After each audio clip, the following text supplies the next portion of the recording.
ఎన్నో అనారోగ్య పరిస్థితులు దేవుడు తప్పించాడు, ఎన్నో ప్రతికూల పరిస్థితులు దేవుడు తప్పించాడు. వాటన్నిటిని బట్టి దేవునికి స్తోత్రం చెప్తాను. ఇది చివరి ఆదివారం 2024వ సంవత్సరం నీ జీవితంలో రాదు. ఈ సమయం ఇంకా నీ జీవితంలో రాదు. మళ్ళీ మరొక కొత్త సంవత్సరానికి 2 దినాల్లో వెళ్ళిపోతున్నాం. మరికొన్ని గంటల్లో నూతన సంవత్సరం అడుగు పెట్టబోతున్నాం. ప్రభు సన్నిధిలో తీర్మానం చేసుకుంటాం. హల్లెలూయా, హల్లెలూయా, హల్లెలూయా. స్తోత్రం, స్తోత్రం, స్తోత్రం, స్తోత్రం. స్తుతి, స్తుతి, స్తుతి, స్తుతి, స్తుతి, స్తుతి, స్తుతి. పరిశుద్ధుడానికి వందనాలు, పరిశుద్ధుడానికి వందనాలు. ప్రతి ఒక్కరు దేవుని స్తుతిద్దాం. హల్లెలూయా, హల్లెలూయా, హల్లెలూయా.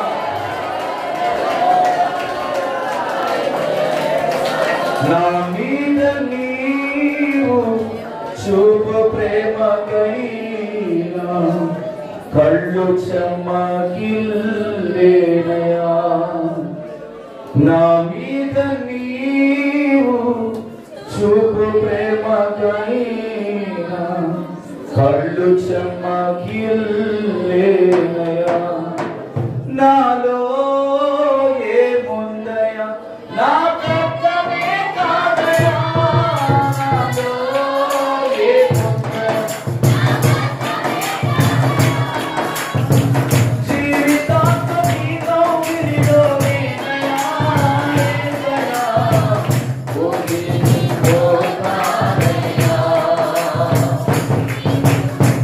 జీవితాంతం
ధనము బలము కాదయ్యా, అందచందం కాదయ్యా, ఆస్తులేమి కాదయ్యా, నీవు నాలో చూసినది. దిక్కులేని వాడని, దీన స్థితిలో ఉన్నవాడని, పెంట మీద ఉన్న నన్ను ఎన్నుకున్నావు. ఇంతకన్నా ఏముందయ్యా, నా కర్తనే కాదయ్యా, ఇంతకన్నా ఏముందయ్యా. జీవితాంతం నీ కౌగిలిలో నేనయ్యా, యేసయ్యా ఒదిగిపోతానయ్యా. జీవితాంతం నీ కౌగిలిలో నేనయ్యా, ఒదిగిపోతానయ్యా. ఆప్తులైన వారే మమ్ము విడిచి వెళ్ళినా, మాకున్న వారే దూరమైనను. ఆప్తులైన వారే నువ్వు బాగా ప్రేమించేవాడు నీకు దూరం అయిపోయారేమో. నీ తల్లి నీ తండ్రి నిన్ను వెలివేసిన దూరం చేసి వెళ్ళిపోయారేమో. చిన్నప్పటి నుండి అనాథగా బ్రతికేవేమో. లోకం నిందించి సూటిపోటి మాటలు, నువ్వు అనాథవురా, నీకు తండ్రి లేడురా, నువ్వు దిక్కులేరురా అని అనేక మంది దూషించారేమో, అవమానపరిచారేమో, చాలాసార్లు కృంగిపోయేవేమో. నీ తల్లి నిన్ను కడుపులో పెట్టుకొని, అయ్యా నేనున్నానయ్యా నీకు, లోకం ఏమన్నా నేనున్నాగా నీకు అని నీ తల్లి నిన్ను ఓదార్చి బలపరిచి నిన్ను రక్షించి నీకు జీవితాన్ని ఇచ్చి నీకు బ్రతుకునిచ్చిన నీ తల్లి, అటువంటి వారి లోకంలో దూరం అయిపోయారేమో. ప్రభు నీతో మాట్లాడుతున్నాడు. ఆయన మన మధ్యలో ఉన్నాడండి. ఆయన ప్రేమకు కొలతలు లేవు, సరిహద్దులు లేవు, భాష లేదు ఆయన ప్రేమకి. ఆయన ప్రేమను కనపరచడానికి, ఆయన స్తుతించడానికి ఏ భాషతో నువ్వు దేవుని స్తుతించవచ్చు. ఆయన చేసిన మేలులు అలాంటివి. ఆప్తులైన వారే మమ్ము విడచిపోయినా, మాకున్న వారే దూరమైనను, నీవే తోడువై నిలువగా. స్తుతించిన ఆ రుణమే తీరునా, ఒదిగిపోతానయ్యా నీ కౌగిలిలో నిలచిపోతానయ్యా, ఒదిగిపోతానయ్యా నీ కౌగిలిలో నిలచి ఉంటానయ్యా. మా పైన నీవు చూపు ప్రేమకై కళ్ళు సమ్మగిల్లే. మాలో ఏముందయ్యా, మా కర్తనే రాదయా, మాలో ఏముందయా, జీవితాంతం నీ సన్నిధిలో యేసయ్యా ఒదిగిపోవడమే మనం ఆయనకి ఇచ్చే ఒక నిండైన కానుక. ఆయన చెప్పిన మాట చెప్పినట్లు వినడమే నువ్వు ఆయనకి ఇచ్చే కానుక. అంత మించి ఆయన నీ దగ్గర నుంచి ఏమి కోరుకోవడం లేదు. నీ వెండి, నీ బంగారం, నీ ఆస్తులు బంగాళాలు ఏమి దేవుడికి అవసరం లేదు. ఆయన పుట్టిన రక్తము కోరుకునే దేవుడు కాదు. ప్రొవ్విన దూడలు ఆయనకు అవసరం లేదండి. నీ హృదయం ఆయన కావాలని ఆశపడతా ఉన్నాడు. పశ్చాత్తాపంతో కూడిన హృదయం. ఇక్కడున్న మీ అందరిలో చాలా మంది ఇంకా హృదయం కఠినమైపోయిన స్థితిలో ఉన్నారు. అనేక పర్యాయములు దేవుడు మీతో వాక్యం ద్వారా మాట్లాడుతున్నా కూడా చాలా మీ హృదయం దేవుడికి దూరంగా ఉందండి. పైకి భక్తి కలిగిన స్థితిలో ఉన్నారు కానీ మీ హృదయం దేవుడికి చాలా దూరంగా ఉంది. ఈ రోజు ఈ పాట ద్వారా నిజంగా నీ జీవితాన్ని ఒకరు అర్థం చేసుకోగలిగితే, ఒక్కసారి నువ్వు వెనక్కి తిరిగి చూసుకుంటే, నువ్వు ఆయన స్థుతించకుండా ఉండవు, నువ్వెవరిని పట్టించుకో. దేవుడు నీకు ఇచ్చిన రక్షణ, దేవుడు నిన్ను రక్షించిన విధానం నీకు అర్థమైతే, ఆయన నిన్ను ప్రేమించిన విధానం నీకు అర్థమైతే, నీ కోసం ఆయన ఎంత త్యాగం చేస్తాడో నీకు తెలిస్తే నువ్వు సమాధానంగా ఉంటావు, నెమ్మదిని అనుభవిస్తావు. ఏ అల్లరి నీలో ఉండదు, ఏ అసమాధానం నీలో ఉండదు, ఏ గొడవ, ఏ లొల్లి నీలో ఉండదు. ఆయన ప్రేమమయుడండి. మనం ఏ పాటి వారం అండి ఈ రోజు ఆయన దగ్గర నిలబడడానికి? 2024 సంవత్సరం 12 నెలలు నీతో కాపాడాడు, నీతో ఉన్నాడు ఆయన. ఎన్నోసార్లు ఆయన విడిచిపెట్టి వెళ్ళిపోయావు, ఎన్నోసార్లు మందిరాన్ని విడిచిపెట్టేస్తావు, అయినా ఆయన నిన్ను విడిచిపెట్టలేదు. ఆయన కావాలి, ఆయన నిన్ను కోరుకుంటున్నాడు, ఆయన నిన్ను ఇష్టపడుతున్నాడు. He loves you forever and ever అండి. ఆయన నిన్ను ప్రేమిస్తున్నాడు. ఎంతగా అంటే ప్రాణము పెట్టినంతగా నిన్ను ప్రేమిస్తున్నాడు. నువ్వేమిస్తున్నావు ఆయనకి? ఈ మధ్యాహ్న కాల సమయంలో ప్రభు అందరితో మాట్లాడలాగా, ఒక సమర్పణతో ఈ స్థలాన్ని విడిచిపెట్టి మాట్లాడాలి. ఒక నిశ్చలమైన సమర్పణ కలిగి దేవునితో ఒక ఒడంబడిక చేసుకుందాం. ఈ సమయం అంతా దేవుడు మనం నడిపించి మనందరితో మాట్లాడలాగా మన మధ్యలో ఆత్మీయ దగ్గర ప్రార్థన చేస్తుండగా అందరం ఏకీభవిద్దాం.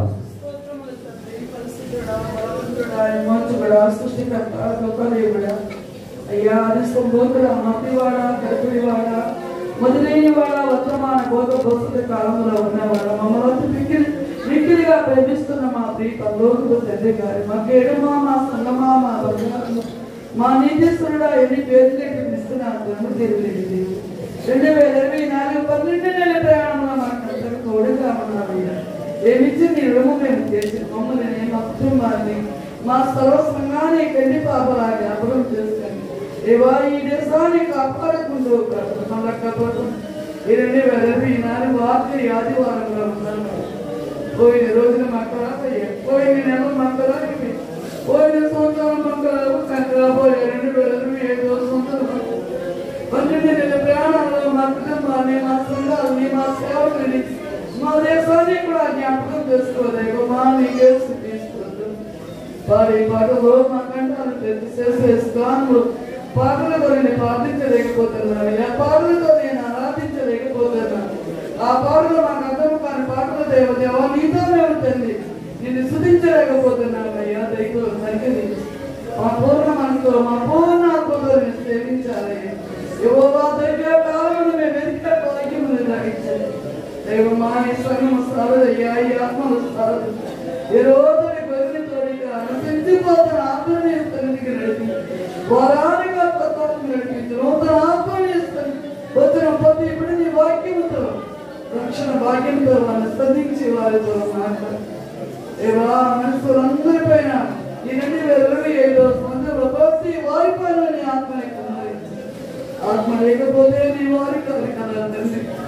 ఏవా నీతి మంత్రి మీద నీతి మంత్రిగా నీ ఆత్మని కుమ్మరిస్తాను. ప్రతి వారిపైన నీ ఆత్మని కుమ్మరి. ఏవా నీకే స్తోత్రం. కూడి వచ్చిన ప్రతి నీ పేరు నా మానవుని దీవించి సంఘములో శాంతి, సమాధానము, పరిశుద్ధత, ప్రేమ ఎదిగొచ్చి చక్రవర్తి మాత్రమే దిగిరాదు. పర్వతంలో జరిగిపోయినా మెట్టలు దగ్గర ఎవరిని ఇచ్చిందో నీకు నేను ఎక్కడ చెప్పింది ప్రభా. అవునే ప్రభా, వాక్యమైన దేవుడు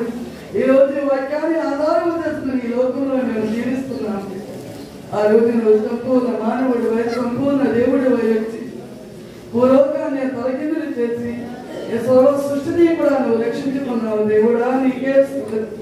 ఆనాడు ఉన్న దేవుడు ఈనాడే ఉన్న అద్భుతాలు చేసి కార్యములు నీ జన్మదినం ఘనముగా జరిగించింది.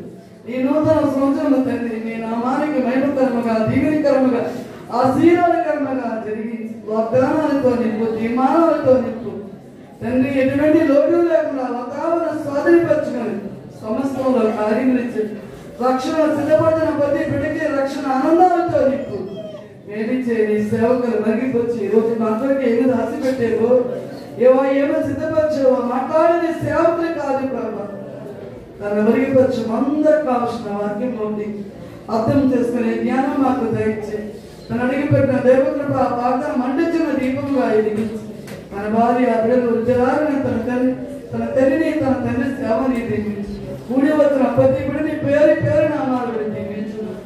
ఈ వాస్తవంలో ఎప్పటికీ అబద్ధాలు కలగకుండా నా పాటు వెలికి లేని దాన్ని దిగదాన్ని తెలిపి దాన్ని తప్పులు శ్రమించి 2024 నా పుట్టక నేను నా కుటుంబం పట్టక నా స్వర్గం పట్టక నీకు ఆయాసకర మార్గం ఏమైనా ఉండేది అయిపోతుంది. నా ప్రార్థన నీ పరిశుభ్ర ప్రార్థన సమాధానం దయచు క్రీస్తు విమానం వేడుకొస్తున్నాను నా ప్రభు తండ్రి. అందరు కూర్చుందామండి. పురుషులందరూ కూడా లైన్లో కూర్చోండి చక్కగా.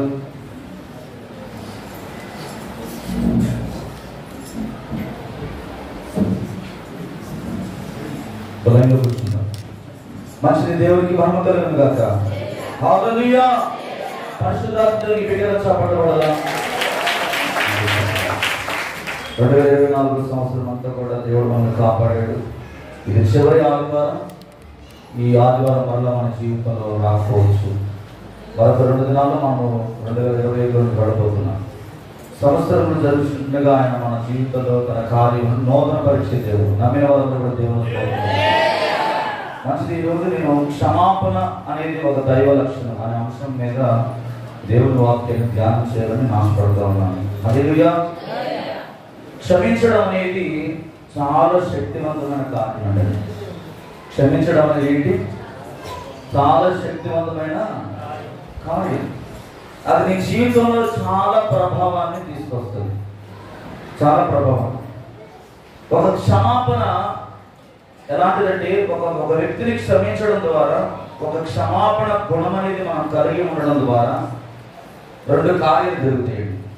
ఒకటి ఏంటంటే హింస లేకుండా వివాదమును పరిష్కరించగలం. అర్థమవుతుందా? ఎంతమంది అర్థమైంది? ఒక క్షమాపణ, క్షమించే గుణం నీలో ఉంటే వివాదమును హింస లేకుండా చల్లారిస్తుంది క్షమాపణ. కానీ చాలా మంది జీవితంలో ఇది ఉండదు. నీ బలం ఎంత, నా బలం ఎంత అని బల ప్రయోగాలను చేసుకుంటూ మాట పెరుగుకుంటూ దేశ సరిహద్దులో ఈరోజు ఇండియాకి పాకిస్తాన్కి ఎందుకని గొడవలు వస్తున్నాయంటే ఏం లేదు, అవతలకి క్షమించే గుణం లేదండి. వారు ఎంతసేపు హింసనే కోరుకుంటున్నారు. ఆ హింసలోనే దేన్నైనా సాధించగలం, ఆ హింసలోనే మాకు మా పెద్దలు మాకు చెప్పారు అని చెప్పి వాళ్ళు చెప్పిన మాటల ప్రకారం ఏం చేస్తారంటే ఎక్కువగా హింసను కోరుకోవడానికి ఇష్టపడతా ఉంటారు, సమాధాన పడడానికి ఇష్టపడరు. దేశాల మధ్య ఏర్పడిన చీలికలు కూడా క్షమాపణ అనేది సరి చేస్తుంది అన్నాడు. క్షమాపణ అనే గుణం ప్రియమైన తెలుపుతారా. ఇంకొకటి ఏంటంటే క్షమాపణ గుణంలో ఉండే ఇంకొక ఆశీర్వాదం ఏంటంటే పాడైపోయిన సంబంధాలను కూడా మెరుగుపరచుకోవడానికి నిజాయితీగా క్షమించమని అడగడం ఒక ప్రభావవంతమైన మార్గం అని బైబిల్ చెప్తా ఉందండి. పాడైపోయిన సంబంధాలు, పాడైపోయిన జీవితాలు, పాడైపోయిన సంబంధం ఏంటి, పాడైపోయిన జీవితం ఏంటి? కుటుంబం. దేవుడు ఇక్కడ కుటుంబం గురించి మాట్లాడుతూ ఉన్నాడు. ఈరోజు చాలా మంది జీవితాల్లో పాడైపోయిన స్థితిలో తమ్ముడు చూడండి కళ్ళతారు పాడైపోయిన స్థితిలో ఉన్నారు. ఎక్కువగా అహింసనే కోరుకోవడానికి ఇష్టపడుతున్నారు. దేవుని యొక్క గుణము ఏంటంటే ఆయన దూషించిన వారిని కూడా ఆయన ప్రేమించాడండి. ఆయన గడ్డము పెరిగి వేశారు, ఆయన ఏమి మాట్లాడలేదు. ఆయన ఒక చక్కని మాట ఏమన్నాడంటే దున్నువారు నా వీపును దున్నిది, వారు చాడను పొడుగు చేసేది.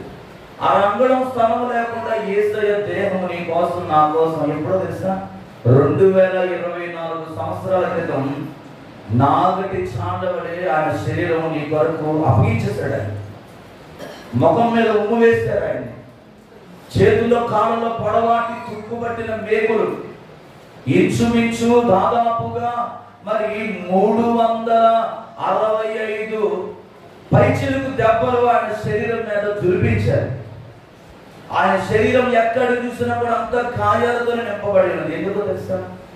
మనమందరం కూడా రక్షింపబడాలని, హల్లెలూయా, మనమందరం కూడా విమోచించబడాలని, ఈ పాపం అనే లోకములో నుండి, ఈ అపవిత్రమైన లోకములో నుండి, ఈ దోషణకరమైన మనుషులలో నుండి మనం విడిపించబడ్డానికి నా ప్రభు 2024 సంవత్సరాల క్రితం ఆకాశానికి భూమికి ఆయన మధ్యలో వేలాడాడు. హల్లెలూయా. అంతా కూడా దాదాపుగా అనేక మంది ప్రవక్తలు ప్రవచించారు. యెషయా ప్రవచించాడు, ఎజ్రా ప్రవచించాడు, ఇర్మియా ప్రవచించాడు, ఇంకా ఎవరు ప్రవచించారు? మలాకి ప్రవచించాడు, హిజ్కియా, ఇర్మియా, ఇలా అనేక మంది భక్తులు యేసుక్రీస్తు యొక్క రాకడ గురించి ప్రవచించారండి. ఈ ఉదయకాల సమయంలో మీ మధ్యలో నేను ఒక ముగ్గురిని ఉదాహరణగా చూపించాలని ఆశపడతా ఉన్నాను. ఒక వ్యక్తి ఎవరంటే తప్పిపోయిన కుమారుడు. మనందరికీ తెలిసిన ఒక పాత సందర్భం ఇది, కానీ ఇందులో చాలా గూఢార్థం ఉందండి. హల్లెలూయా. కొంతమందికి పాత పాటలు అంటే ఎక్కడ లేని ఉద్యమము వచ్చేస్తుంది. అదే కొత్త పాట పాడినటువంటి ఏమీ కూడా చలనం అనేది ఉండదు.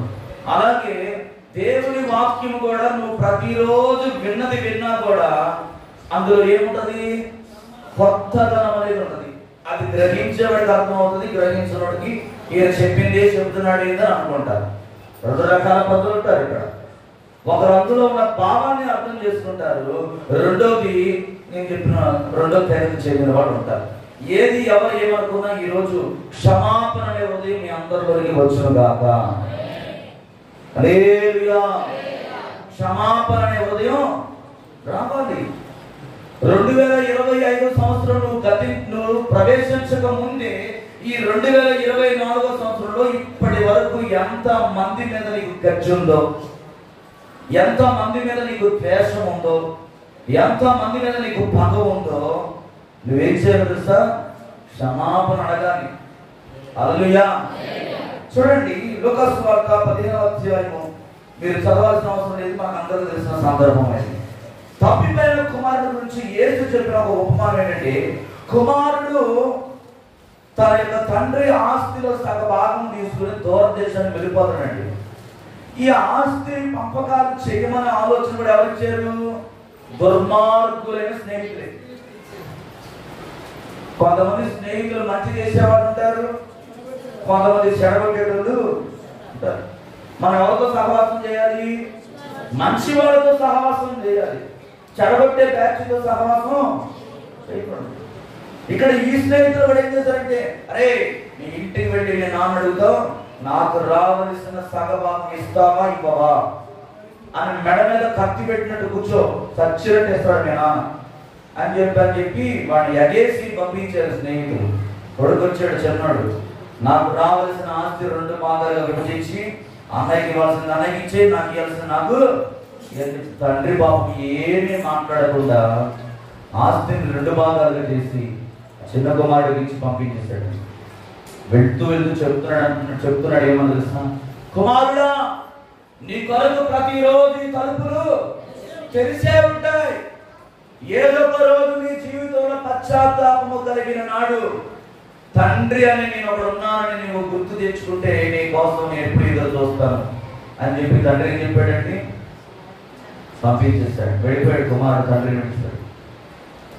ఎందుకు చెడబుట్టావురా నా కడుపున, నీ లాంటి అనవసరంగా కన్నాను అని అక్కడ ఏమి డైలాగులు కొట్టలే. హల్లెలూయా. ఈరోజు చాలా మంది పిల్లల విషయంలో మనం గమనిస్తే తల్లిదండ్రులకు భారముగా బ్రతుకుతున్నారండి. ఎంత భారం అంటే 22-23 సంవత్సరాలు వచ్చినా కూడా ఇంకా వాడిని పెంచి పెంచి పెంచి శుభ్రంగా అది చేయాల్సిన పరిస్థితి ఏర్పడింది. ఈరోజు పిల్లలు ఎలాగ తయారంటే, అరే బాబు ఆ పని చేయాలంటే వాడు నచ్చదు, నేను చేయాలి వాడు నాకు చెప్పడానికి అనే రీతిలో చాలా మంది పిల్లలు తయారైపోయారండి. కారణాలు చాలా ఉన్నాయి, అవన్నీ పక్కనకి పెడితే ఇక్కడ తప్పిపోయిన కుమారుడి గురించి మనం ఆలోచన చేసినప్పుడు దూరదేశానికి వెళ్ళిపోయాడు. తన దగ్గర ఉన్న డబ్బునంతసేపు తన స్నేహితులు చుట్టూ తిరిగారు. డబ్బు అయిపోయిన తర్వాత స్నేహితులందరూ విడిచిపెట్టి వెళ్ళిపోయారు. ఆ దేశంలో భయంకరమైన కరువు వచ్చేసింది. తినడానికి తిండి లేదు, కొనుక్కోవడానికి డబ్బులు లేవు.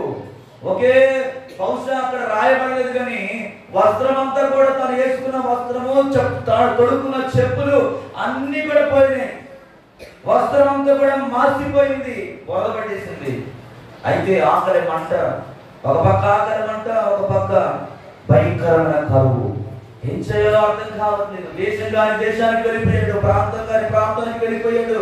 ఎవరు కూడా అక్కడ తెలియదు, ఎవరు కూడా 10 రూపాయలు సహాయం చేసేవాళ్ళు లేరండి. అటువంటి పరిస్థితుల్లో దూరంగా ఒక పందుల గుంపు కనబడతా ఉంది. ఒక యజమాని పందులను మేపుతూ కనబడుతున్నాడు ఈ సహోదరునికి.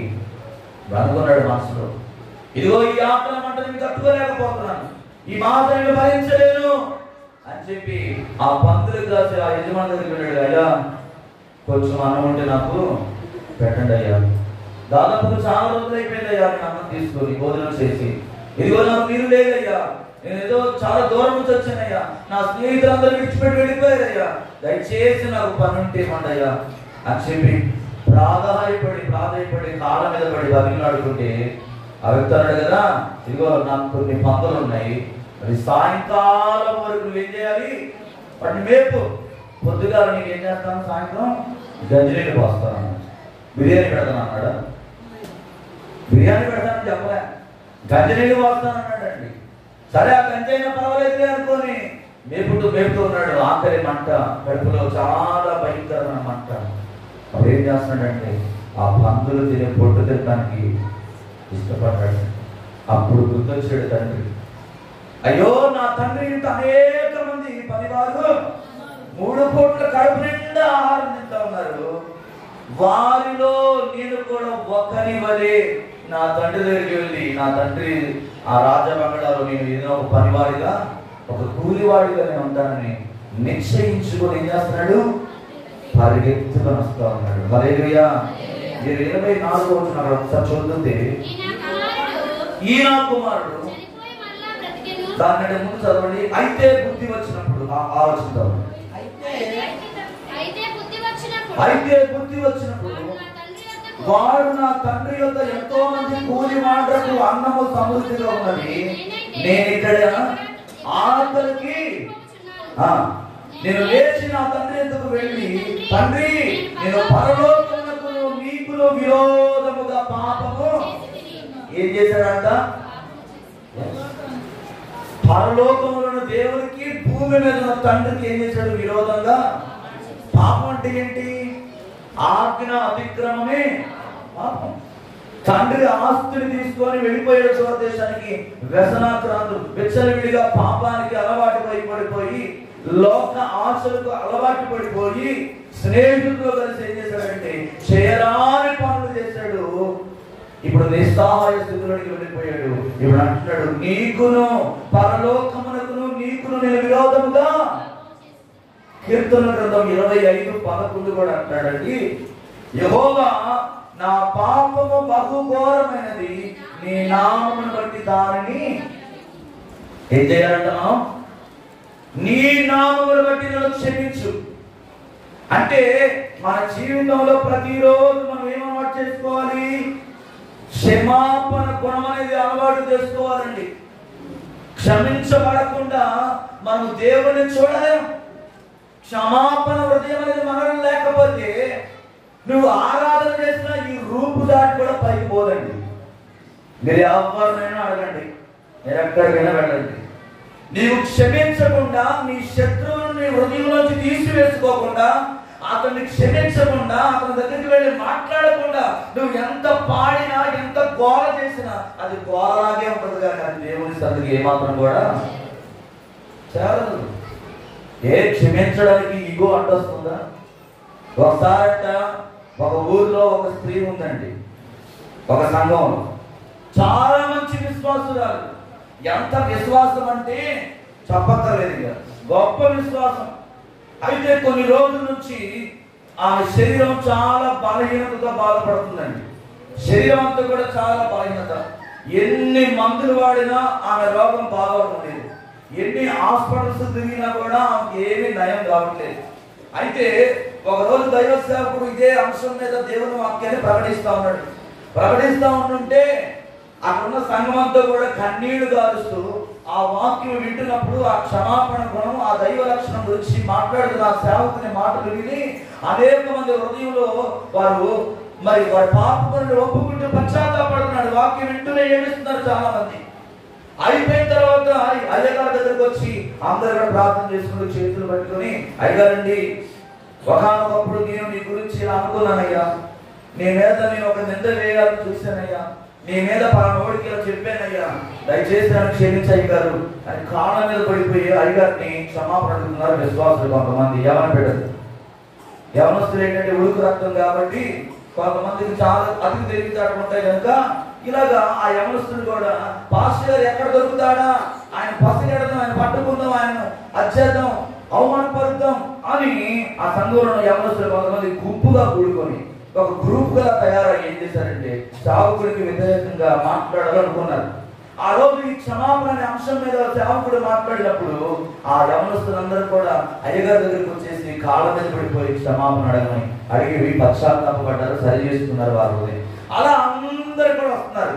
ఈరోజు ఏమో కూడా వచ్చి అన్నది కదా, అయ్యారండి, నేను చాలా రోజుల నుంచి దేవుడి దగ్గరకు వస్తున్నాను, ప్రార్థన చేస్తున్నాను, నా రోగం మాత్రం బాగుంటుంది. అప్పుడు అయ్యగారు అన్నాడు, అమ్మా, నువ్వు ఎవరినైనా క్షమించలేని స్థితిలో ఉన్నావా, నువ్వు ఎవరినైనా బాధ పెట్టావా నీ మాటలు చేత అని చెప్పి అడుగుతున్నప్పుడు ఆమె అన్నది కదా, లేదండి, నేను ఎవరిని కూడా బాధ పెట్టలేదు, ఇంతవరకు నాకు తెలిసి నేను ఎవరి మీద ఎలాంటి నింద వేయలేదు, నేను చాలా చెప్పుకున్నాను. లేదు, నువ్వు ఎవరినో బాధ పెడతా ఉన్నావు, ఎవరినో క్షమించలేకపోతున్నావు, చెప్పు చెప్పు చెప్పని 3 సార్లు పాస్టర్ గారు గద్దించి అడిగితే అప్పుడు ఆయన అలా గద్దిస్తూ అడుగుతున్నా కూడా ఆమె నోటి నుంచి ఏం సమాధానం రావట్లేదు. లేదండి అంటుంది. అప్పుడు అన్నాడు ఆయన, అమ్మా, నీ భర్తని క్షమించావా అని అడిగాడు. ఏమడిగాడు? నీ భర్తని క్షమించావంటే ఈ లోకంలో ఎవరినైనా క్షమిస్తాను కానీ వాడు మాత్రం క్షమించడు. ఏమంటుంది? ఈ లోకంలో పాస్టర్ గారు నీ కాళ్ళ మీద పడమంటావా, ఇప్పుడే పడిపోతారు. అమ్మగారి కాళ్ళ మీద పడమంటావా, పడిపోతారు. పిల్లల కాళ్ళ మీద పడమంటావా, సంఘంలో ఎవరి కాళ్ళ మీద పడమన్నా నేను పడతాను, కానీ మా ఆయన మాత్రం నేను క్షమించాను. అందుకే నీ రోగం బాగోట్లేదమ్మా. ఎవరండి సేవకుడు? అందుకే నీకున్న బలహీనత పోవడం లేదు. మొదటిగా మీ ఆయనతో సమాధాన పడినా అప్పుడు నీ జీవితంలో దేవుడు ఎందుకు కార్యం చేయడం నేను చూస్తాను అని అంటే మారు మాట్లాడటం లేదండి. చూసానండి, ఈరోజు నా ప్రియ సహోదరి, మీ భర్తలను క్షమించలేని స్థితిలో మీరు ఉన్నారేమో. పైకి తల చీర కట్టుకుని వస్తారు గుడికి చాలా మంది, నెత్తి మీద చెంగేసుకుని చెంగు జారిపోకుండా ఒక పరిశుద్ధురాలాగా చాలా మంది సంఘాలు నటిస్తారు, కానీ ఇంట్లో మాత్రం భర్తతో సమాధానము. పరిశుద్ధ ఆత్ముడా యేసు పంపిన వాడవు నీవేగా అని పాట పాడతారు. ఇంకో పాట, రండి రండి రండి రండి పరిశుద్ధ. ఎందుకు వస్తాడన్నా? క్షమించే గుణం లేదు కదా నీలో. మరి రండి రండి రండి పరిశుద్ధాత్ముడు అంటే ఆయన అనుకున్నాడు, ఈడెక్కడ పిచ్చోడరా, వీడిలో క్షమాపణ గుణమే లేదు, నన్ను రమ్మన్నాడు, నేనే వస్తా అని చెప్పి దేవుడు అంటే పక్కకు పోతాడు. హల్లెలూయా. ఇక్కడున్న మీలో ఎంతో మంది మీ భర్తను క్షమించలేని స్థితిలో ఉన్నారో ప్రశ్నించుకోండి. రాబోయే నూతన సంవత్సరంలో నూతన దీవెన ఆశీర్వాదాలు నువ్వు పొందుకోవాలంటే నీ భర్త ఎలాంటి వాడైనా అతని కొరకు నువ్వు ఏం చేయాలో తెలుసా? ప్రార్థించే స్త్రీగా ఉండాలి, కన్నీరు గార్చే స్త్రీగా ఉండాలి, అంగరార్చే స్త్రీగా ఉండాలి. సామెత గ్రంథంలో ఒక స్త్రీ ఉంది కదా, జ్ఞానవంతురాలు తన ఇల్లు కట్టుకుందంట, 3 రాళ్ళు తన చేతులతో తన ఇల్లు అనగా గృహం, కుటుంబంలో యజమాని, పిల్లలు, వీరందరినీ దేవుడు గృహంతో పోల్చాడండి. ఒక గృహము సరిగా నిలబడాలంటే పిల్లలు ఎంత పటిష్టంగా ఉండాలో, ఒక కుటుంబం నిలబడాలంటే దానికి యజమానుడైన పురుషుడు చాలా ముఖ్యం. సంఘానికి దేవుడు శిరస్సు ఎవరంటే ఆయన. నీకు శిరస్సు ఎవరంటే నీ భర్త. నీ భర్త మాటకు నువ్వు లోబడేదానుగా ఉండాలి, నీ భర్తను ప్రేమించేదానుగా ఉండాలి, నీ భర్తకు విధేయత కలిగి ఉండాలి నువ్వు. అలా లేని రోజున నీ జీవితంలో కార్యాలు అనేవి జరగవు. రెండవదిగా, భర్తలైన మీరు, పురుషులైన మీరు మీ భార్యను ప్రేమించే వారిగా ఉండాలి. వారిని నిష్ఠూర పెట్టకుడి. నిష్ఠూర పెడతావా? నిన్ను చేసుకున్న కాడ నుంచి నా జీవితం అయిపోయింది, నిన్ను ఏ రోజు చూశానో నా జీవితం మంట కలిసిపోయింది అనే డైలాగులు చాలా మంది పురుషులు కొట్టేవారు లేరండి. కొన్నారా లేరా? నేను మోసపోయి నిన్ను చేసుకున్నానే, మా అమ్మ చెప్పినా కూడా వినలేదే, ఇలా డైలాగులు కొడతారు కొంతమంది. మా అమ్మ పలానామని చేసుకోమంటే నేనే నీ దగ్గరకు వచ్చి ఇష్టపడి కోరుకొని నేను చేసుకున్నాను, ఈ రోజు నా జీవితంలో తయారైంది అనేవాళ్ళు చాలా మంది లోకంలో ఉన్నారండి. చాలా మంది భార్యలను బాధ పెట్టేవాళ్ళు, సిగరెట్లతో కాల్చేవాళ్ళు, బెల్ట్ తీసుకుని కొట్టేటోళ్ళు, రకరకాలుగా బాధించే భర్తలు చాలా మంది లోకంలో ఉన్నారు. ఇవేందో క్రైస్తవుల్లో కూడా ఉన్నారండి. ఎంత విచారకరం. ప్రేమిస్తున్నావా? భార్యను ప్రేమించే పురుషులుగానే ఉన్నావా? ఒక్కసారి అర్థం చేసుకో. క్షమించావా ఏ రోజైనా, ఎప్పుడైనా? ఆమె చెప్పితే చాలు నీకు సర్రంగా కాలిపోతా ఉంటుంది. నువ్వు చెప్పేవాళ్ళే కదా అనేవాడు చాలా మంది లోకంలో లేకపోలేదు. ఈ తప్పిపోయిన కుమారుడు అంటున్నాడు, నా తండ్రి ఇంట అనేకులు ప్రతిరోజు కడుపు నిండా వారిలో ఒకరి వల్ల నేను ఉంటానని పరిగెత్తుకుని వస్తా ఉన్నాడు. రెండోది యోనా కూడా అంటాడు, 2:4 నీ సన్నిధి నుండి నేను వెలివేయబడినను, నీ పరిశుద్ధ ఆలయం కట్టు మరలా చూచెదను అనుకుంటేనే. నినివే పట్టణానికి వెళ్ళనంటే తర్షీసుకి వెళ్తా ఉన్నాడు. వాడలో శుభ్రంగా టికెట్ కొనుక్కొని శుభ్రంగా పడుకున్నాడు గొరక పెట్టి. ఇక నాకు ఏమీ బందీ బాగలేదు, ఇక నా యేసయ్య దగ్గర నుంచి నేను శుభ్రంగా తప్పించుకున్నట్టు చేశాను. ఆయన నన్ను చూడడు అనుకున్నాడు. వాడ అడుగు భాగంలోకి వెళ్ళి బాగా నిద్రపోతున్నాడు గొరక పెట్టి. అకస్మాత్తుగా ఆ సముద్రం మీద తుఫాను చెలరేగినప్పుడు వాడ అటు ఇటు కొట్టుకొని పోతా ఉంది, తొలగిపోతా ఉంది. భయంకరమైన పరిస్థితి. ఆ వాడలో ఉన్న వాళ్ళందరూ కూడా అకస్మాత్తుగా ఏంటి ఉపద్రవం, ఇప్పటి వరకు వాడ మంచిగా నడుస్తూ ఉంటుంటే సడన్ గా సమస్య ఏంటని ఒకరిలో ఒకరు ఆలోచన చేస్తున్నారు. ఇటు వాడ నావికుడికి కూడా అర్థం కావట్లేదు. ఇప్పటి వరకు వాతావరణం అంతా బాగా ఉంది కదా, ఉన్న పాటు ఈ సమస్య ఏంటని వాడలో వాళ్ళు తర్చన అవుతా ఉన్నారు. ఆ విలువైన వస్తువులు, బరువైన వస్తువులు ఆ వాడలోంచి తీసిపోయి ఆ సముద్రంలో పాడేస్తా ఉన్నారు. అయినా కూడా వాడ కంట్రోల్లో ఉంటాయి. ఈలోగా నావికుడు, వాడను నడుపుతున్న నావికుడు ఏం చేశాడంటే లోపలికి వెళ్ళాడు అడుగు భాగంలో. ఎందుకంటే సరుకులన్నీ కూడా ఎక్కడ ఉంటాయంటే వాడ అడుగు భాగంలో ఉంటాయి. పెద్ద పెద్ద పార్సల్స్, ఇతర దేశాలకి వెళ్ళాల్సిన పెద్ద పెద్ద పార్సల్స్ అన్ని కూడా ఆ వాడ అడుగు భాగంలో ఉంటాయి కనుక వెళ్ళడానికి వెళ్ళడం పారేయడానికి. అప్పుడు ఆ సామాన్ల సందులో ఈ యోనా గారు శుభ్రంగా చక్కగా నిద్రపోతూ కనపడ్డాడు. ఓరి నిద్రపోతా, నేను నశించబోతున్నాను, నీకు చింత లేదా? చాలా మందికి ఎంత ప్రార్థన చేయని, ఎంత వాక్యం చెప్పని, సేవ పుట్టినట్టు కూడా అనిపించదు. ఎన్ని మాటలు చెప్పనేయండి, చెవిటోడు చెవులు శంఖం ఊదినట్లుగా ఈతో ఇంటా ఉంటారు, ఈ చెవితో వదిలిపెట్టారు. ఎక్కడే జస్ట్ గుమ్మం దాటగా చాలు. నా చెప్పులు వేసుకొని పోయింది దొంగ డాష్ డాష్ డాష్. మొన్నే కొనుక్కున్నాను, నా చెప్పులే కనబడ్డాయి. దీనికి అంతమంది చెప్పులు ఉన్నాయి కదా, అందరూ పెట్టుకొని పోవచ్చు కదా, దుర్మార్గురాలు అని అంటారు.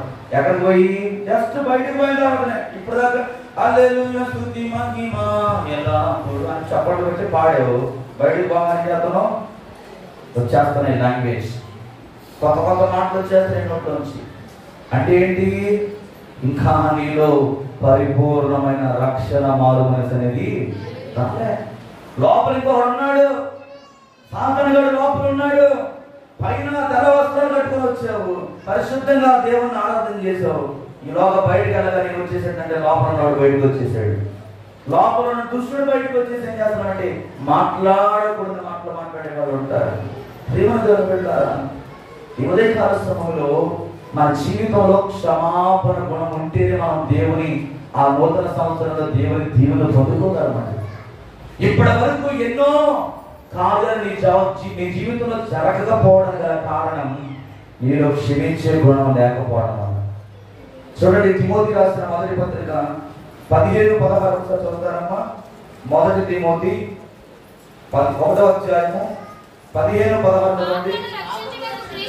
పాపులను రక్షించుటకు క్రీస్తు యేసు లోకమునకు వచ్చెను,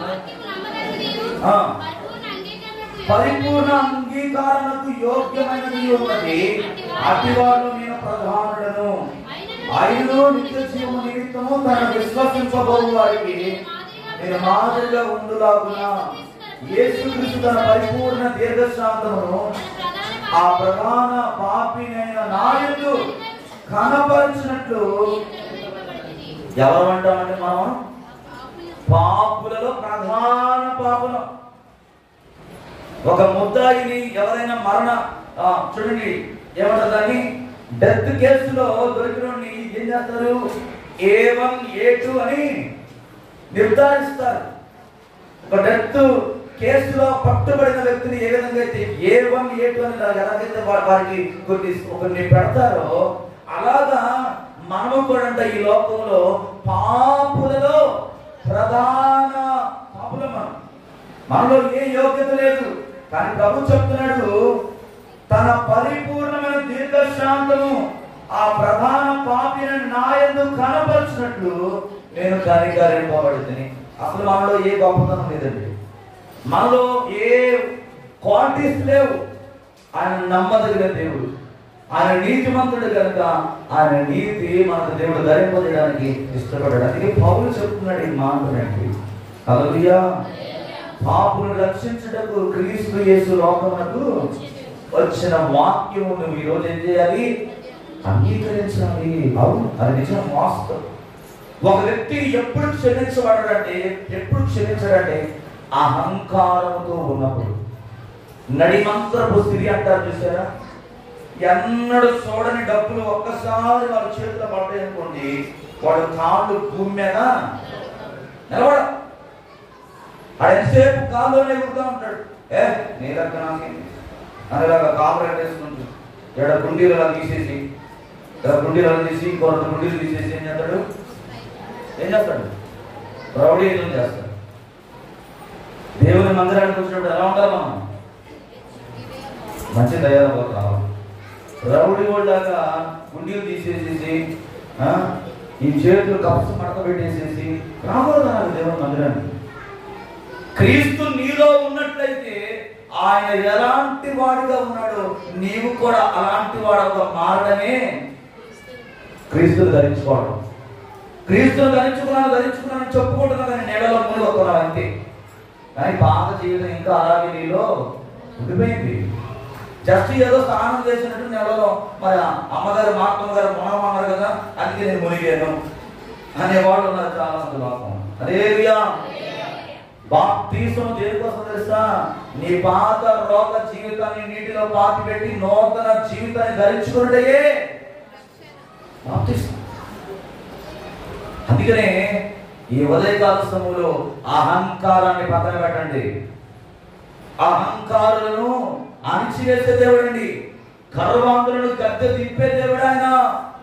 ఈరోజు నీలో ఉన్న అహంకార భావములను పక్కన పెట్టి క్షమించమని అడగడానికి నీ కర్మం ఏమాత్రం కూడా అడ్డు రాకూడదు. ఈరోజు చాలా మంది సంఘంలో పెద్దలైన వారి పట్ల విధేయత లేని జీవితాలు జీవిస్తున్నారు. పెద్దలను గౌరవించలేని స్థితిలో ఉన్నారు. విస్తారమైన మాట్లాడకూడదని మాటలు మాట్లాడే సంఘంలో ఉన్నారు. ఎందుకో తెలుసా? నీలో ఇంకా క్రీస్తు రాలేదు. ఆయన నీలో రాలేదు కనుకనే నువ్వు ఇంకా లోకానుసారమైన మాటలు మాట్లాడుతున్నావు. గర్వాన్ని విడిచిపెట్టండి. క్షమించడం అనేది వినయస్తులైన వ్యక్తులకు అంత కష్టమేమీ కాదండి. ఒక వ్యక్తిని క్షమించమని అడగడం వల్ల నీ వాల్యూ ఏమైనా తగ్గిపోతుందా? నీ వాల్యూ ఏమైనా తగ్గిందా? తగ్గదు. క్షమించమని అడగడం వల్ల నీ వాల్యూ దేవుడు ఏం చేస్తాడు తెలుసా? ఇంకా పెంచుతాడు. హల్లెలూయా చెప్తాం. దేవుని సువిధ.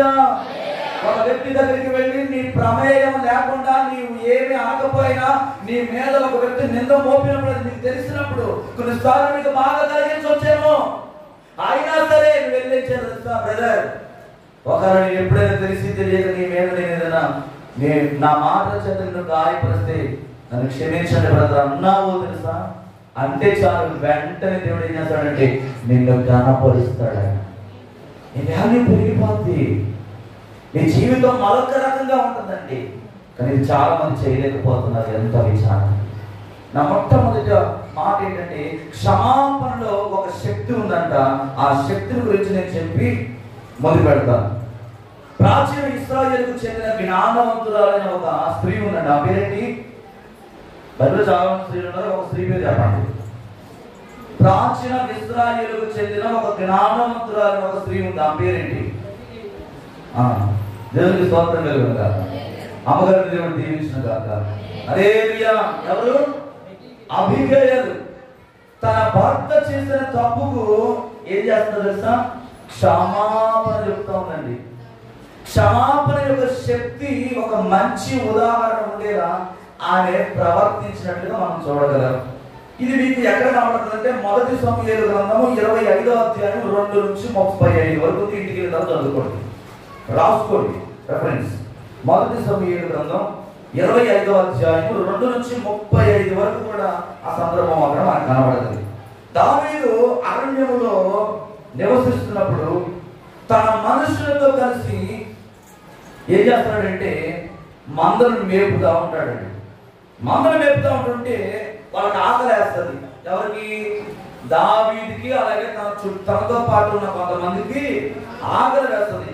ఎవరి మందలు అంటే నాబాలు యొక్క మందలు మేపుతూ ఉంటాడు అరణ్యంలో. అప్పుడు ఇంకా రాజు అవ్వలేదు. ఎవరు? దావీదు. జస్ట్ అరణ్యంలో గొర్రెల కాపరిగా ఉన్నాడు. అయితే అతనికి ఆకలి వేసినప్పుడు ఆహారం కొరకు ఈ నాబాలుని అడిగితే ఏం చేస్తాడో తెలుసా? వాళ్ళకి రొట్టె నీళ్లు ఇవ్వకుండా ఏం చేస్తాడు? వాళ్ళని అవమానకరంగా మాట్లాడి వారిని పంపివేస్తాడు. పంపివేసినప్పుడు దావీదు మనసు చాలా వేదనతో గురైపోతుంది. అక్కడ ఒక మాట ఉగ్రుడై అంటే కోపం వచ్చేసింది దావీదుకి.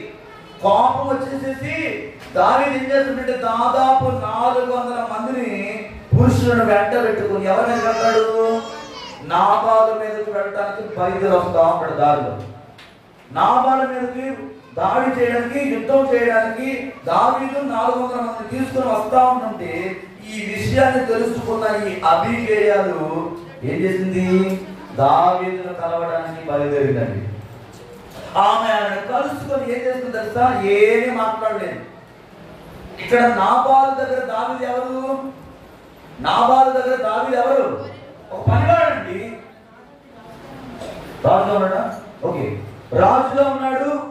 అతని దాసులు అతనికి పనివారిగా ఉంటున్నారు. నాబాలు యొక్క గొర్రెల మందలను కాస్తూ ఉన్న పరిస్థితుల్లో ఈ విషయం తెలుసుకున్న దావీదు 400 మందిని తీసుకొని వాళ్ళ మీద దండె తోస్తున్నప్పుడు చూడండి ప్రేమతో ఉంటాడు. అక్కడ అబీగయలు చేసిన ఒక గొప్ప పని ఏంటంటే సాష్టాంగపడి ఏం చేసింది? నమస్కారం చేసి ఏమంటుంది తెలుసా? నా ఏలినవాడా, ఈ దోషము నా మీద నుండి, ఈ దోషము నా భర్త చేసిన ఈ పాపం, నా భర్త చేసిన ఈ తప్పిదమును బట్టి నీవు నన్ను క్షమించి నన్ను విడిపించుము అని చెప్పి, నా భర్తను విడిపించుము అని చెప్పి బ్రతిమలాడుకుంటున్నట్టు మనం చూడగలం. ప్రేమను పెట్టారా?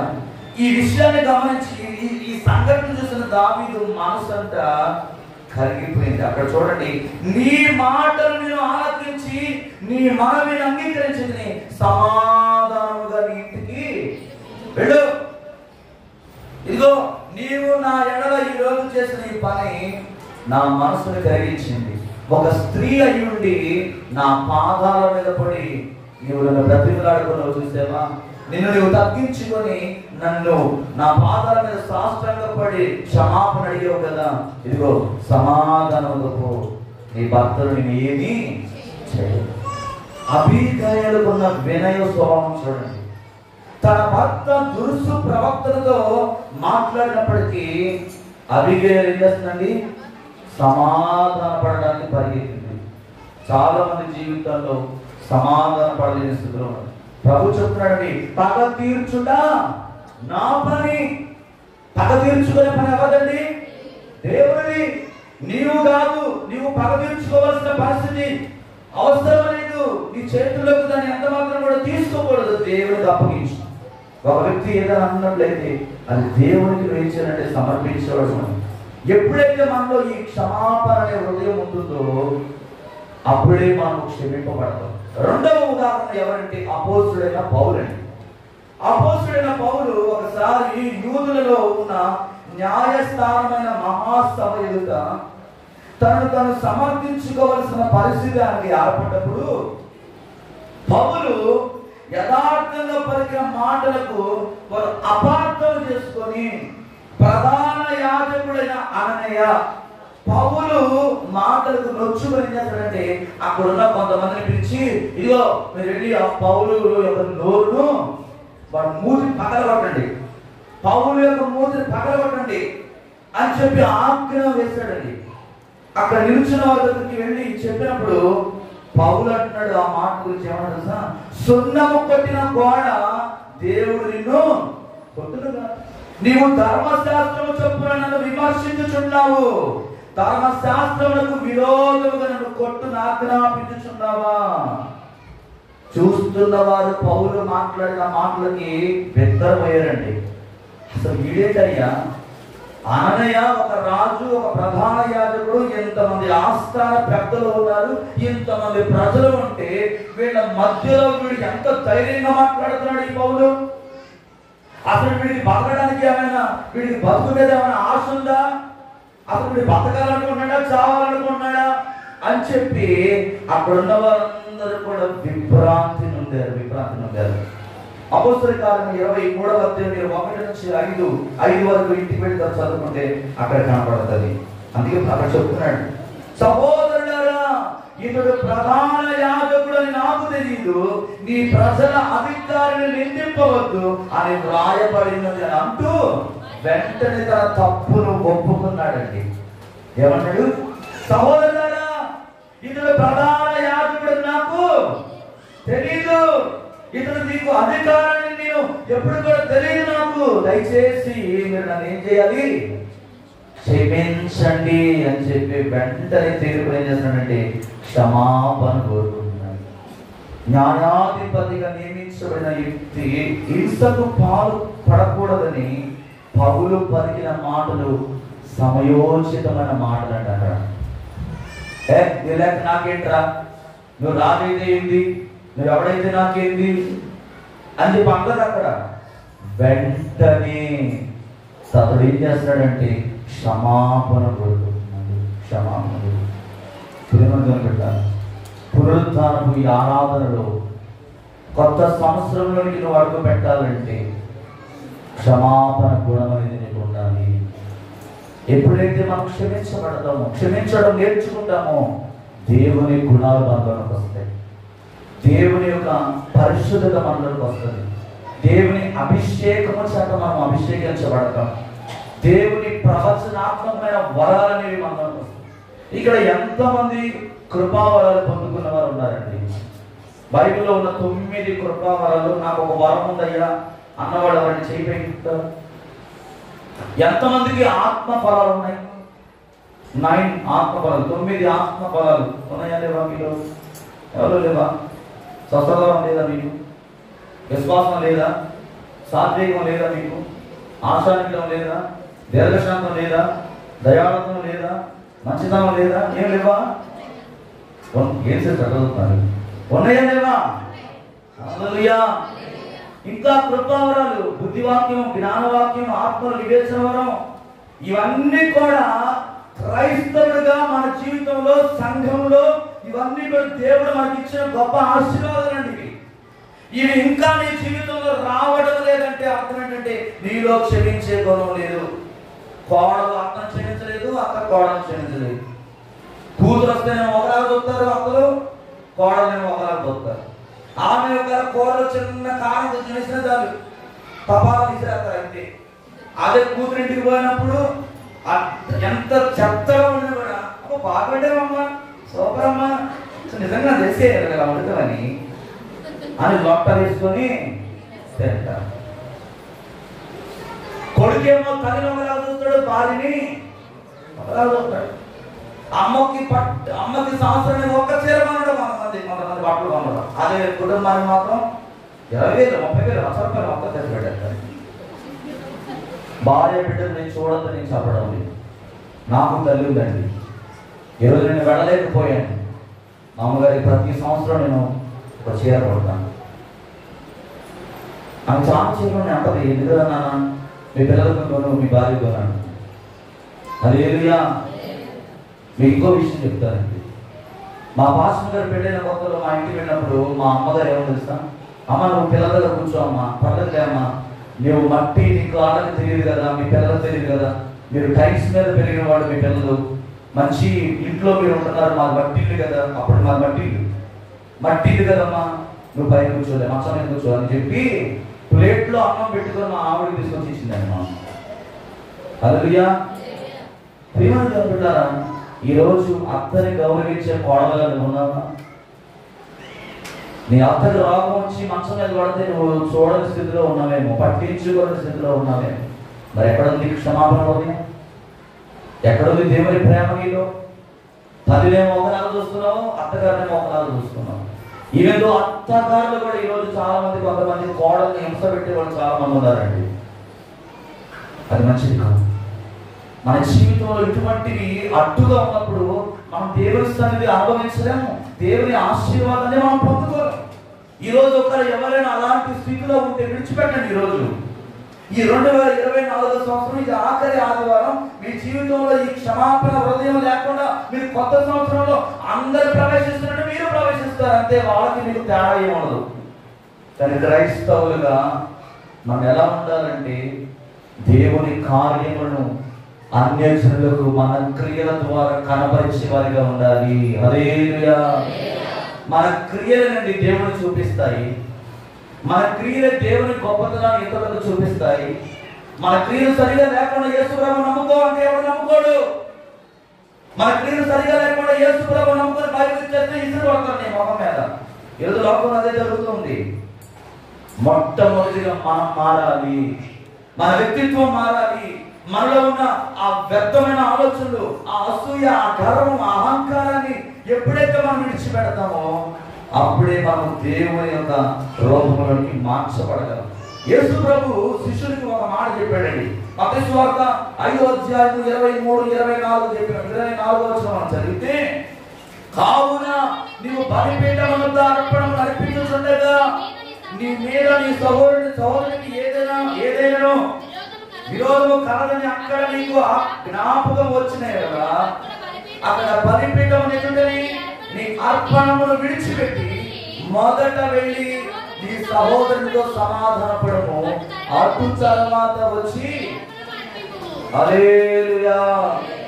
ఏమన్నాడు దేవుడు? నీ సహోదరుని మీద నీకు ఏదైనా విరోధం ఉంటే అక్కడనే నీ బలిని అక్కడ వదిలిపెట్టేసేసి మొట్టమొదటి వెళ్ళి ఏం చేయాలి? చేతులు పట్టుకొని క్షమాపణ అడగాలి. ఉదాహరణకు వ్యతిరేకంగా పాపము చేశారని ఒక సహోదరుడు భావించుచు అలాంటి పరిస్థితులు అంట ఆయన పట్ల తప్పు చేశానని మీకు ఒకరు అనిపిస్తే ఏం జరుగుతుందంట? నీ సహోదరుడితో సమాధానపరచడం. గ్రీకులో దీని గురించి దేవుడు ఒక అద్భుతమైన మాట చెప్తున్నాడండి. గ్రీకులో దీని అర్థం ఏంటంటే, వైన్స్ ఎక్స్ పోజటరీ డిక్షనరీలో ఆక్స్ఫోర్డ్ న్యూ టెస్టిమెంట్ లో రాయబడిన ఒక మాట ఏంటంటే, పరస్పర శత్రుత్వం తర్వాత పరస్పరం రాజీ పడడాన్ని సూచిస్తుందంట. ఏంటది? క్షమాపణ అడగడం దాని గురించి.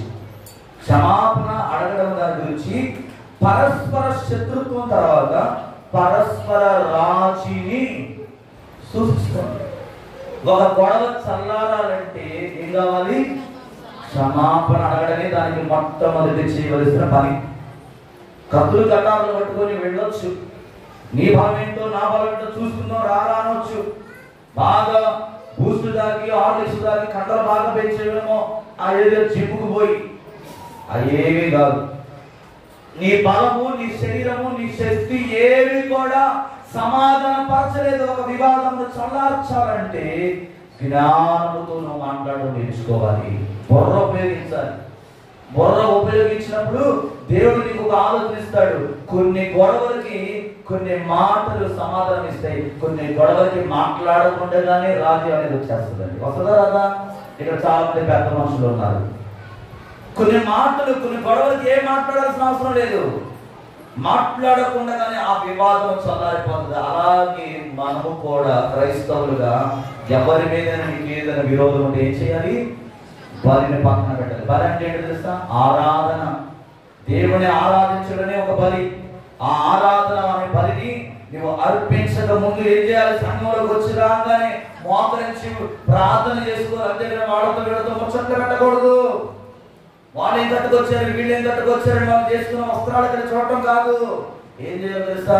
యేసయ్యా, ఈ వారం రోజులు నేను ఎవరి మీద తెలియకుండా నేను ఒకరు మాట్లాడితే నా నోటి నుండి బూతులు వస్తే, సరస్సూక్తులు ఒకరు వచ్చినట్లయితే, సరస్సూక్తులు అనగా ఎలా మామా ఎట్టున్నారా ఏంద్రా వాయా వరసలు కలిపి మాట్లాడతారు కొంతమంది.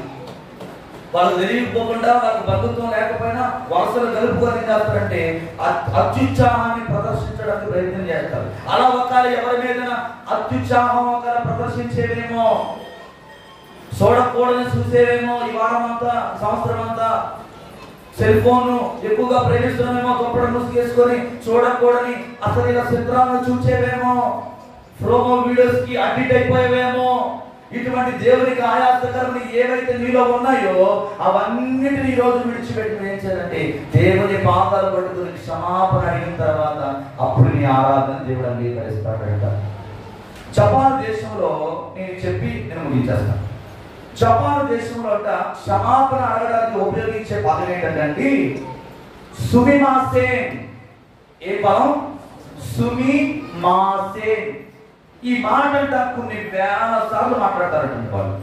జపాన్ దేశానికి చెందిన వాళ్ళు ఈ మాట సుమిమాసేన్ అనే మాట అంట కొన్ని వేల సార్లు మాట్లాడతారంట. దీనికి అర్థం ఏంటంటే ప్రతిస్పందించలేకపోతున్నందుకు ఇబ్బంది పడుతున్న దాన్ని సూచిస్తూ కృతజ్ఞతలు వ్యక్తపరచడానికి వాడే పదం అంటండి. అంటే ఏ భాషలోనైనా క్షమాపణ చెప్పేటప్పుడు నిజాయితీగా ఉండడమే ఈ పదానికి ఒక అర్థం. హల్లెలూయా.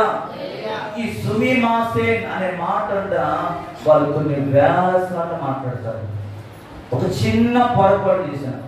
ఒక భర్తకి భార్య టీ అందించే విషయంలో కొంచెం ఆలస్యమైన ఆ భార్య అంటదంట సుమిమాసేన్. ఒక కుమారుడు తండ్రి మాట వినకపోయినా ఆ కుమారుడు ఏం చేస్తాడంటే సుమిమాసేన్ అని అంటాడు. అంటే నన్ను క్షమించు నానా, నన్ను క్షమించు అమ్మా, నన్ను క్షమించు బ్రదర్, నన్ను క్షమించు అని కొన్ని వేల సార్లు ఈ మాట జపాన్ దేశంలో వాడతారంట. ఈరోజు మనకు అన్నీ తెలుసు, మనం చదువుకున్న వాళ్ళం, విద్యావంతులం, లోకపు యొక్క విలువలు ఎరిగిన వారం, అయినా కూడా మనలో ఏమి లేదు, క్షమాపణ లేదు. చూడండి, ఏమీ తెలియని వ్యక్తులే కొన్ని వేల సార్లు ఈ మాట పలికి వారు క్షమాపణ అడుగుతుంటే అన్నీ తెలిసిన నీవు ఎందుకని క్షమించలేకపోతున్నావు? నీ తోటి వారిని, సంఘంలో ఉన్న విశ్వాసులు ఎందుకని ప్రేమించలేని స్థితిలో ఉన్నావు? ఎందుకని వారిని గౌరవించలేని స్థితిలో ఉన్నావు? ఎందుకని వారిని తక్కువ చేసి మాట్లాడుతున్నావు? ఆలోచించి ఈరోజు దేవుడు నీతో మాట్లాడుతాం. క్షమాపణ అనేది అవసరం. సామెతల గ్రంథంలో దేవుడు అంటాడు కదా, 2వ అధ్యాయం 5వ వచనంలో, యెహోవా యందు భయభక్తులు కలిగిన వ్యక్తితో నీవు గ్రహించరు, దేవుని గురించిన విజ్ఞానము నీకు లభించు. అలాగే 1 దశలోనిగా 5:15 అంటాడు, ఎవడను కీడునకు ప్రతి కీడు ఎవరికైనా చేయకుండా చూచుకుని మీరు ఒక్కరి ఎడల ఒకరు మనుషులందరి ఎడలను ఎల్లప్పుడూ మేలైన దాన్ని అనుసరించి ఏం చేయాలమా? సంఘములో ఉన్న ప్రతి ఒక్కరి విషయంలో ఒక్కరి పట్ల ఒకరు మనుషులందరి ఎడల మేలైన దాన్ని మనము చేయాలంట. మేలైన దాన్ని ఆ జ్ఞానం కోసం, ఆ విజ్ఞానం కోసం దేవుడి ప్రతిరోజు ఆడడం నేర్చుకోండి. అయ్యా, నాలో ఉన్న ఈ ఉద్రేక భావాన్ని, నాలో నీ కోపాన్ని తీసిపోయి ప్రభా నాకు శాంత గుణం తెచ్చి, శాంతము శాంతి శాంతి శాంతి పేరు పెట్టుకున్న శాంతమే ఉండదు. అసలు శాంతి అని పేరు పెట్టుకుంటారు కానీ శాంతి అనేది కనబడదు వాళ్ళలో. ఎప్పుడు చూసినా కష్టముసలాడుతూ ఉంటారు, ఎప్పుడు చూసినా కోపంతోనే ఉంటారు. నవ్వనేదే కొంతమంది మొఖాలు కనబడదు. ఎప్పుడు చూసినా చూస్తూ ఉంటారు, ఏదో వాళ్ళ సొమ్మేదో మొత్తం తీసినట్టు. హల్లెలూయా. మన జీవితంలో ఏమన్నా మనుషులందరి ఎడల మేలైన దానిని చేయడం నేర్చుకో. ఇప్పటి వరకు కీడే చేసేవేమో, నీ తోటి వారి ఎడల కీడు చేసేవేమో. ఈ 2024 సంవత్సరం చివరి ఆదివారం అయినా ఒప్పుకో దేవుని దగ్గర, ప్రభువును క్షమించయ్యా, రాబోయే 2025 సంవత్సరంలో అందరికి సాధ్యమైనంత వరకు మేలే చేస్తానయ్యా, కీడు మాత్రం చేయనయ్యా అని చెప్పి ఒక సమర్పణ జీవితంతో ఈ మందిరం నుండి బయటకు వెళ్ళండి. అతి కృప దేవుడు మీకు మా అందరికీ అనుగ్రహించును గాక. ఆమేన్. మరొక అంశం ఉంది, 31st నైట్ ఈ అంశం గురించి నేను చెప్తాను. అందరం కూడా తలలో వచ్చేద్దాం, ప్రార్థన చేసుకుందాం. క్షమాపణ హృదయం ఉందా నీకు?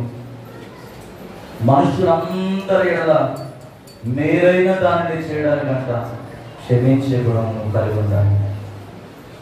ఒక దురుసుగా ప్రవర్తించిన నాబాలు యొక్క భార్య అబిగయీలు దావీదు కాళ్ళ మీద పడింది, క్షమాపణ అడిగింది. తప్పిపోయిన కుమారుడు తన తప్పు తెలుసుకొని తండ్రి ఇంటికొచ్చాడు. తన తండ్రి తనకున్న ఆ మురికి వస్త్రాలను తీసి ప్రశస్తమైన వస్త్రం ధరించి ఉంగరం తొడిగి విందు చేశాడు. అక్కడ ఒక మాట ఉంటుందండి, పరిగెత్తుకొని వెళ్ళి తన కుమారుని కౌగిలించుకొని మెడ మీద ముద్దు పెట్టాడు. నా యేసయ్య క్షమించే దేవుడు, ఆయన క్షమాపణ కలిగిన హృదయం కలిగిన వాడు. ఈరోజు మీతో మాట్లాడుతున్నాడు. ఇంకా ఎవరినైనా క్షమించలేని స్థితిలో ఉంటే ఇప్పుడు అడగండి దేవుడిని. నేను ఎవరిని చూడను, మీరు కూడా ఎవరిని చూడొద్దు. అందరూ కూడా కళ్ళు మూసుకోండి. ఒకే ఒక్క నిమిషం, 5 నిమిషాలు టైం తీసుకుంటాను. ఎవరు కూడా అభివృద్ధి జరగద్దు. కళ్ళు మూసుకునే ఒక ఇప్పుడు మీకు ఈ వాక్యం ద్వారా మీకు పశ్చాత్తాపము కలిగినట్లయితే, ఇక్కడ ఎవరితోనైనా నీకు విరోధం ఉన్నట్లయితే, ఇక్కడ ఎవరిలోనైనా ఎవరితోనైనా నీకు విరోధం ఉన్నట్లయితే లేచి వెళ్ళి వాళ్ళని కౌగిలించుకొని క్షమాపణ అడుగు. దేవుడు నీ జీవితాన్ని వెలిగిస్తాడు. నీకు కావాల్సిన దేవుడు ఇస్తాడు. నేను అది చేశానండి, నేను చేసి చెప్తున్నాను. నేను తొందరపడి మాట్లాడిన మాటల వల్ల దారిపడిన వ్యక్తులను దగ్గరికి వెళ్ళి వారిని క్షమాపణ అడిగినందుకు ఈరోజు ప్రశాంతంగా నేను ఉండగలుగుతున్నాను. నేను చేసి చెప్తున్నాను మీకు. ఈరోజు మీలో ఎవరైనా ఒకరు అలాంటి స్థితిలో ఉంటే మీరేమి సిగ్గుపడాల్సిన అవసరం లేదు. మీ వాల్యూ ఏమి తగ్గిపోదు, మీ విలువేమి తగ్గిపోదు. క్షమాపణ అడగండి వాళ్ళకి వెళ్ళి, కౌగిలించుకో. బ్రదర్, ఇదిగో పలానా రోజు ఈ విషయంలో నేను ఇలా అనుకున్నాను, ఈ విషయంలో ఇలా దురుసుగా ప్రవర్తించానయ్యా, అమ్మా నన్ను క్షమించమ్మా, అమ్మా నన్ను క్షమించని. స్త్రీలైతే స్త్రీలను అడగండి, పురుషులైతే పురుషులను అడగండి. ఇది మంచి లక్షణం అండి. ఇది మీరు ఎప్పుడైతే చేస్తారో మీ హృదయం ప్రశాంతంగా ఉంటుంది, మీ హృదయం నెమ్మదితో ఉంటుంది, మీ హృదయంలో దేవుడు నివసిస్తాడు, ఆయన మీతో మాట్లాడతాడు. అడుగుదాం. 3వదిగా పౌలు చేశాడు. పౌలు క్షమాపణ అడుగుతున్నాడు ప్రధాన యాజకుడిని. వెంటనే తేరుకొని, అయ్యా నువ్వు ప్రధాన యాజకుడని నాకు తెలియదయ్యా, నువ్వు ప్రజల అధికారి అని నాకు తెలియదయ్యా, నువ్వు దయచేసి నన్ను క్షమించు. ఆ క్షమాపణ హృదయం పౌలులో ఉంది కాబట్టి అనేక మంది సంఘాలను కట్టాడండి. అనేక మంది దేవుని వైపు నడిపించాడు. అనేక మంది 14 పత్రికలు రాయగలిగాడంటే క్షమాపణ హృదయం, క్షమించే మనసు ఉంది ఆయనకి. నీకుండా పరిశీలన చేసుకుందాం, ప్రార్థన చేసుకుందాం. మన మధ్యలో నాన్నగారు గారు వారి ప్రార్థన నడిపిస్తుండగా అందరూ ఏకీభవిద్దాం. క్షమాపణ హృదయాన్ని దేవుడు ఈ దినం మాకు దేవుడు ఇచ్చినట్లుగా విన్న వాక్యము సాంతంగా దొంగలించకుండా దేవుడు అందరి హృదయాన్ని పలక మీద దేవుడు రాయించినట్టుగా నాన్నగారు ప్రార్థన లేదు, నన్ను ప్రార్థన చేయి.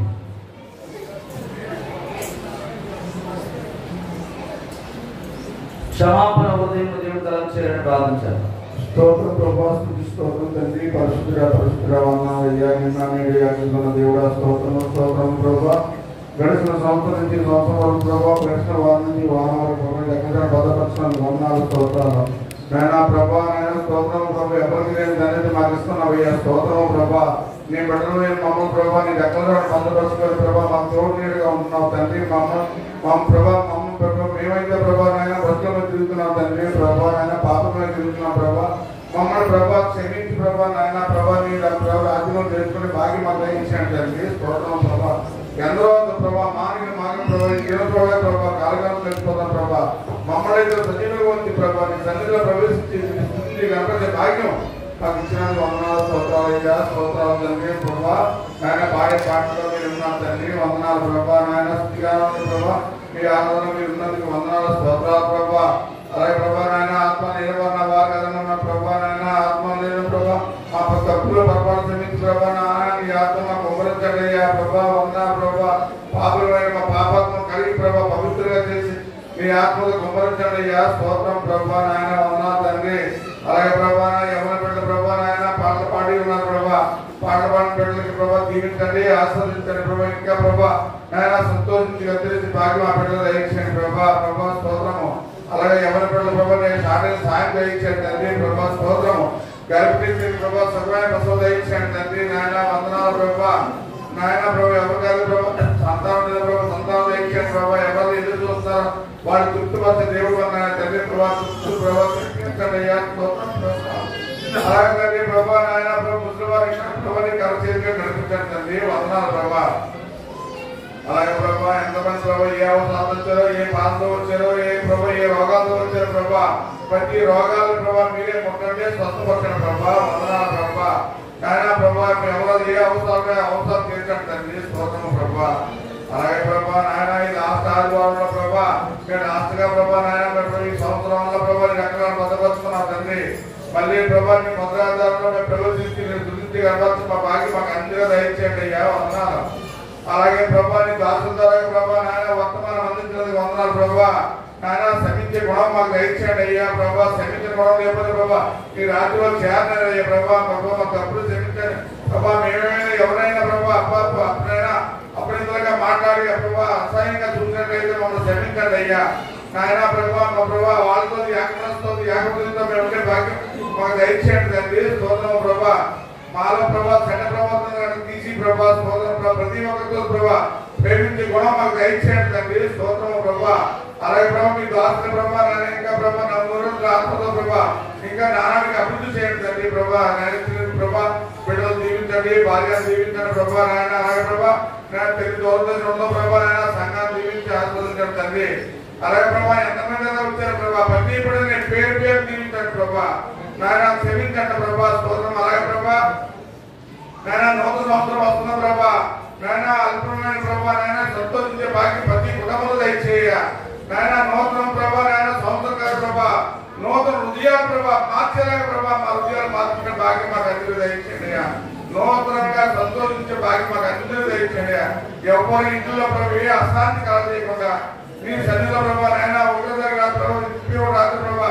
ప్రతి ఒక్కరు సంతోషించి కనపరిచే భాగ్యం మాకు అందరూ దయచేయండి అలాగే ఎక్కడెక్కడ ప్రభా నాయన ఆరాధన జరిగిన ప్రతి ఆరాధన మీరు ఉండండి అలాగే నా బిడ్డలు ఎక్కడెక్కడ ఉన్నారో ప్రభా నా బిడ్డలు ముట్టండి స్వస్థపరచండి ప్రతి ఒక్కరి ప్రభావ సన్నిధి గారి భాగ్యం నా బిడ్డలు దయచేయండి అలాగే దౌలసింహ ప్రభా శాంతి సురేష్ బాబు ప్రభా ఈ సన్నిధి గారి రుచించే భాగాలు అవసరమే ప్రభావ తీర్చండి తండ్రి అలాగే ప్రభా నాయన ప్రసన్న మంచి బుద్ధి జ్ఞానం దయచేయండి అయ్యా నాయన ఆయన కాపీ తీసి ప్రభా నాయన మంచి జ్ఞానం దయచేయండి తండ్రి స్తోత్రం ప్రభా నాయన భార్య దేవించండి ఆస్వాదించండి ప్రభా ప్రతి ప్రభా హాస్పిటల్ కట్టి ఉన్నారు తండ్రి మీకు తెలుసు ప్రభా నేను ఎంత బాధతో పెట్టామో అన్ని అప్పుడు తెలుసు ప్రభా నాయన బాధను తీర్చి ఆ బిడ్డకి ప్రభా నాయన హాస్పిటల్ పట్ల ఏ రోగులు వచ్చినా స్వస్థపరిచే భాగ్యం దయచేయండి తండ్రి ప్రతి మంచి జ్ఞానం వివేకం దయచేయండి ఆ కుటుంబం దీవించండి భార్య పిల్లలు దీవించండి అలా ప్రతి పరివారం అందరినీ కూడా దీవించండి వందనాలు ప్రభా అలాగే ప్రభా నేను దీనినైనా ప్రభా నేను పాపనైనా ప్రభా నేను ప్రారంభించుకున్న కుటుంబాన్ని దీవించండి ప్రభా నేను వందనాలు